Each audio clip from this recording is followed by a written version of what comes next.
Gunther Rollins, deux top main eventers de la compagnie, n'ont aucun programme concrètement à ce stade de la Road à Mania. Donc il y a eu des rumeurs d'un éventuel Gunther Rollins. Alors, in-ring dinguerie. Maintenant, ça fait pitié, très clairement pour Rollins. Car Rollins, rappelons-le, il devait être la trame, l'objet de cette Road à Mania 42 avec The Vision et avec un Reigns qui viendrait le chercher. Donc très clairement, The Vision entouré, Rollins entouré de The Vision, champion du monde avec Reigns qui prend un Rumble. Rollins aurait pu enfin, pour la première fois dans sa carrière, incarner la trame principale d'une Road à Mania.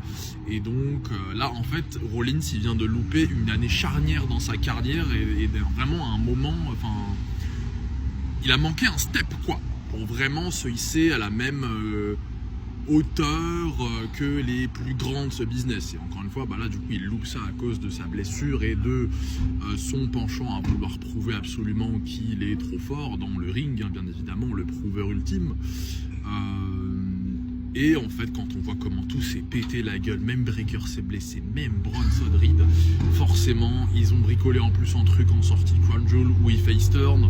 Donc là aujourd'hui il mid-card en babyface et il se retrouve on lui a tout donné en 2025, rappelons-le, donc victoire au main event de Mania 41 nuit 1, il a Paul Heyman, il a un groupe, il a deux des plus jeunes prospects, enfin entre guillemets parce que Bronson Reed n'est pas aussi jeune, mais vous m'avez compris, il a la mallette, il cash in à SummerSlam sur Punk, enfin, il a tout, il bat Cody, il a tout. Et regardez ce qu'il fait ce gros bâtard, on sait même pas ce qu'il faut faire avec lui aujourd'hui ce con.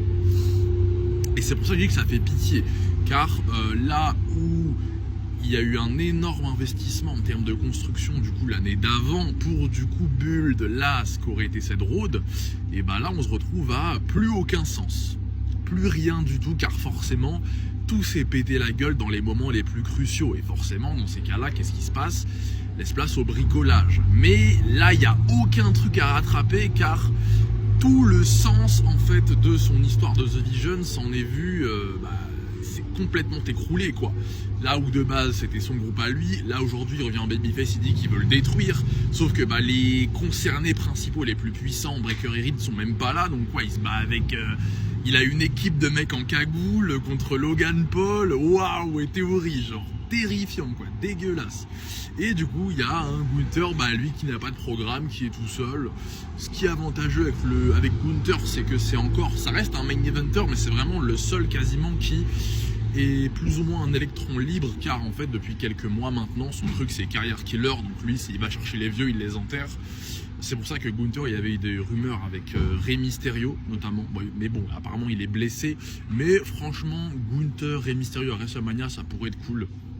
Surtout si enfin Rey Mysterio décide d'arrêter, parce que lui frère c'est bon là, et ça ferait sens avec le programme, le perso de Gunther aujourd'hui, et il n'y aurait pas besoin d'un build vraiment astronomique. De toute façon c'est ça qui est cool avec Gunther, c'est qu'il n'a pas encore vraiment fait part à des programmes hyper typés build, storyline, story, construction, machin et tout, donc ça reste aujourd'hui vraiment un porc qui tue des gens quoi, et c'est très bien pour l'instant.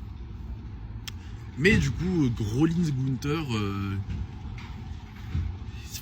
il va pas y avoir grand chose à faire, par exemple peut-être une ou deux promos ou Rollins CD, je sais pas, ou bref, ça va être quoi? Ça va être ouais je suis meilleur que toi quoi. Bon, je sais même pas si j'ai envie de voir ça, genre tellement ça fait pitié quoi. Franchement je préfère voir Gunther et Mysterio que Gunther Rollins les gars, je sais pas vous mais...